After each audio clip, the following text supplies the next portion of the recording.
ओम नमो नारायण। जय श्री श्याम। मित्रों, सुदामा जी के बारे में हमारे समाज में इतनी भ्रांतियाँ हैं कि सुन के बड़ा कष्ट होता है।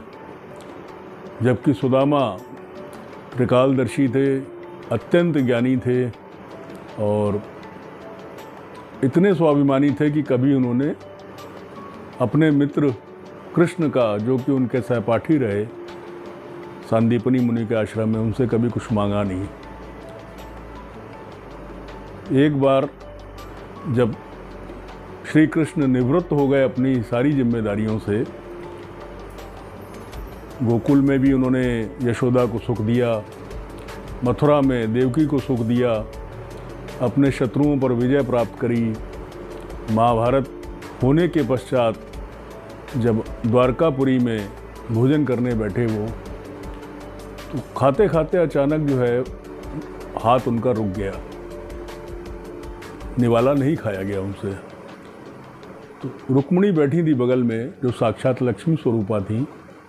उन्होंने पूछा, क्या हुआ प्रभु, कुछ गड़बड़ है भोजन में? कहने लगे, नहीं, मुझे अपने मित्र की याद आ गई। वो बिना भोजन के है कई दिनों से।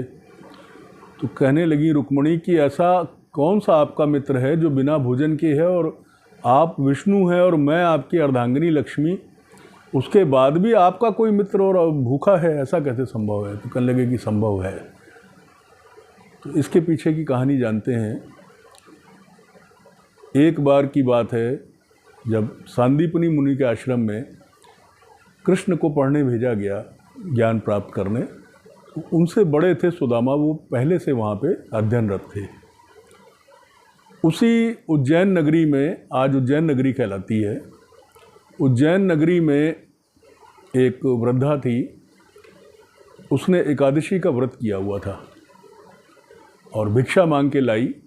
उसको चने मिले भिक्षा में, और चूँकि भूखी थी, अत्यंत तीव्र उसको क्षुधा लगी हुई थी, तो वो पोटली ऐसे बगल में दबा के जा रही थी जैसे कोई बहुत बड़ा खजाना मिल गया हो, और ले जा के उसने अपने घर में रखी कि स्नान ध्यान करके फिर पारण करके मैं इसको पाऊंगी।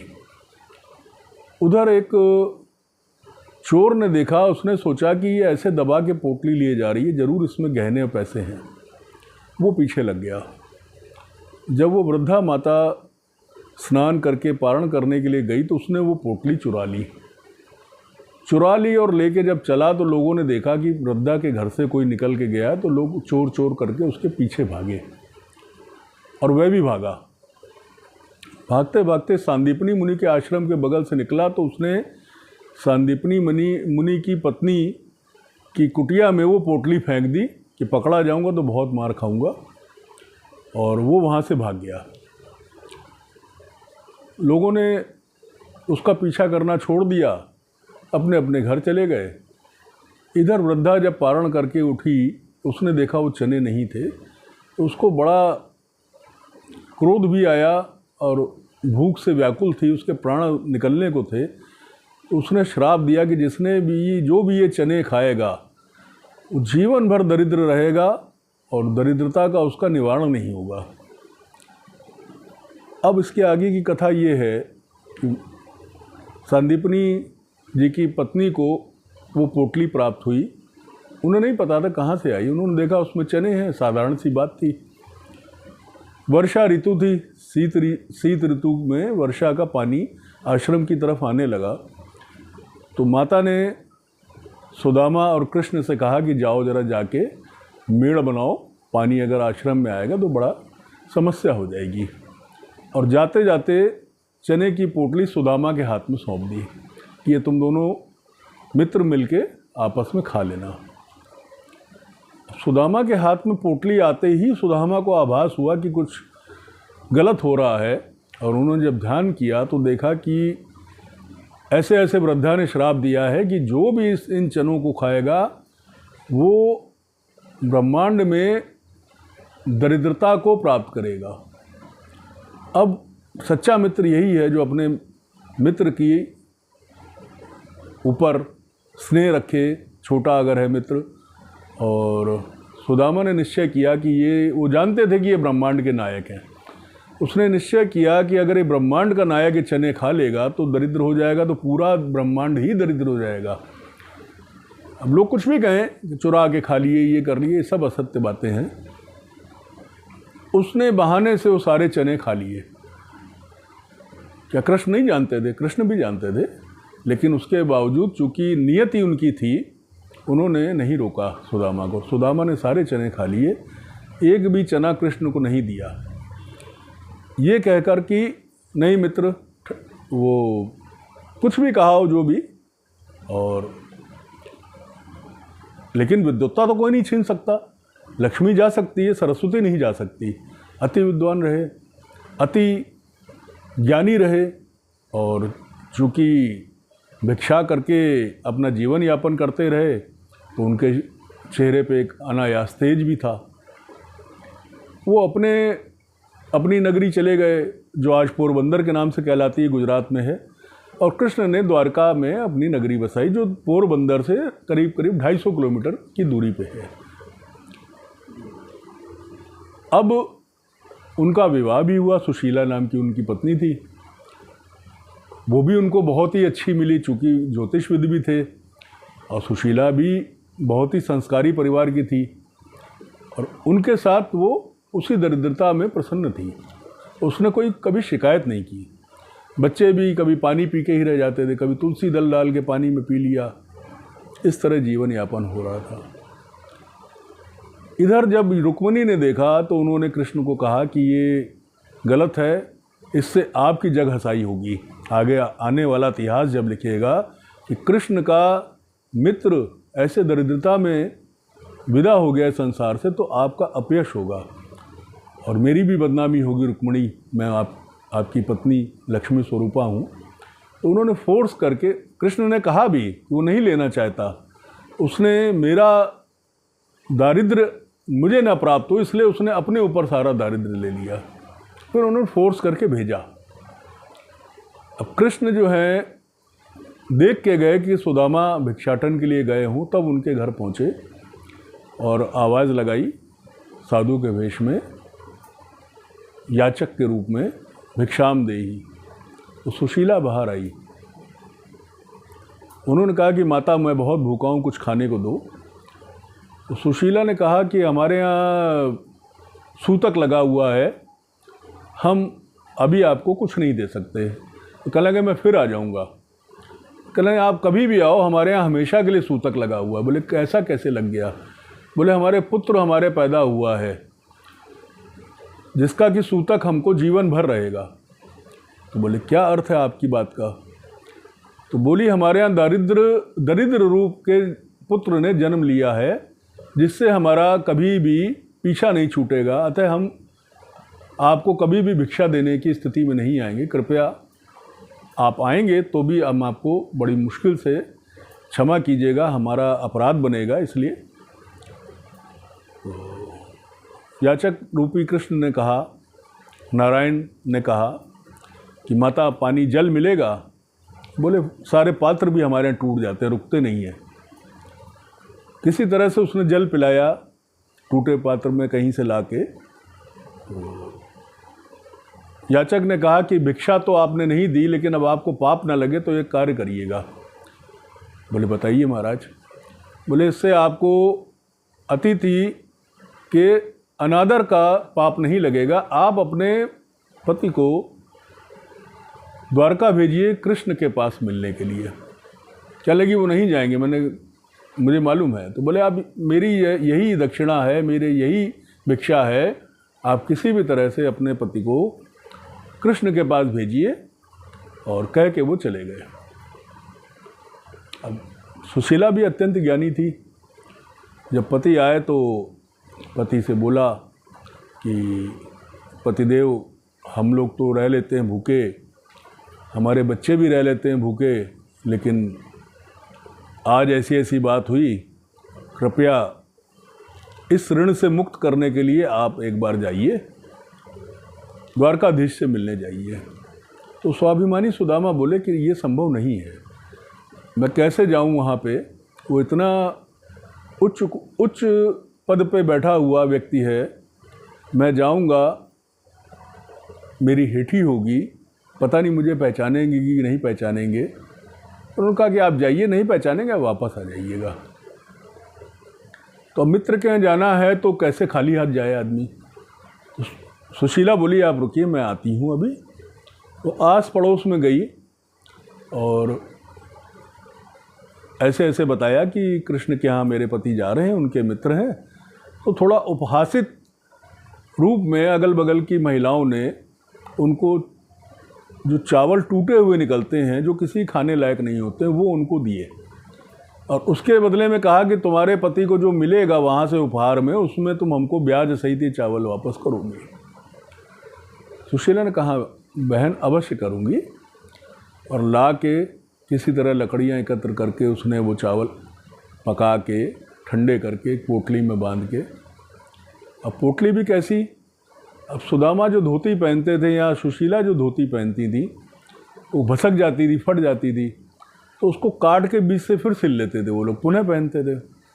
इसी तरह का जो एक फटा कोई टुकड़ा था उसमें बांध के पोटली वो सुदामा जी चले।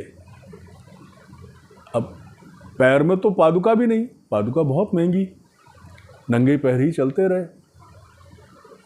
रहे, कांटे भी लगते रहे, बेवाइयाँ भी फटी, बेवाइयाँ मतलब दरारें पड़ी हुई थी, खून भी रिश्ता था उसमें से, चलते रहे, जल पीते आगे चलते, जल पीते आगे चलते चलते एक उपवन देखा, उसमें विश्राम करने के लिए लेटे तो नींद आ गई उनको। अब जो भी प्रभु की लीला रही हो, 250 किलोमीटर एक आदमी के लिए चलना, जो भी क्रश हो, जिनको दुबला हो, जो भोजन ना खाया हो जिसने, उसके लिए चलना संभव नहीं, जो भी माया रही हो प्रभु की। आँख खुली दूसरे दिन तो उन्होंने पूछा ही मैं कहाँ हूँ, तो लोगों ने कहा आप द्वारका में हैं प्रभु। द्वारका के लोग बहुत अच्छे, विप्रजनों का, संत जनों का सम्मान करने वाले। कहने लगे मुझे महाराज कृष्ण के से मिलने जाना है, कैसे जाऊँ, तो उन्होंने रास्ता बताया। अब ये द्वार पर पहुँचे तो दोपहर का समय, दोपहर के भोजन का समय, द्वारपालों से जाके इन्होंने कहा कि कृष्ण से बोलो उनका मित्र सुदामा मिलने आया है। तो द्वारपालों ने, लोग कहते हैं द्वारपालों ने भगाया, ये किया, नहीं। जितने भी उच्च कोटि के लोग होते हैं, उनके जो सेवक होते हैं वो भी उच्च कोटि के होते हैं, सोच वाले, अपनी श्रेणी के अनुसार होते हैं, अपने पद के अनुसार, लेकिन वो बदतमीज़ कभी कतई हो ही नहीं सकते। कोई भी अच्छा आदमी अपने बदतमीज़ सेवक को सेवा में रखेगा ही नहीं। उन्होंने उनको बैठाया, सुदामा जी को, हम लोग बता के आते हैं, आप कृपया विश्राम कीजिए, जलपान कीजिए। शीतल जल दिया और अंदर जाके उन्होंने सुरक्षा नायक को बताया कि ऐसे ऐसे एक ब्राह्मण जी आए हैं, उस समय जो भी नाम रहा हो, आज का पोरबंदर से आए हैं और कृष्ण जी को, महाराज जी को अपना मित्र बताते हैं। तो नायक ने कहा कि भोजन का समय है, कैसे जाएं? तो उन्होंने कहा कि ये थर-थर काँप रहे हैं, पता नहीं इन्होंने खाना खाया भी है कि नहीं खाया, आप जाके। तो नायक अंदर गए और बड़ी विनम्रता से बोले कि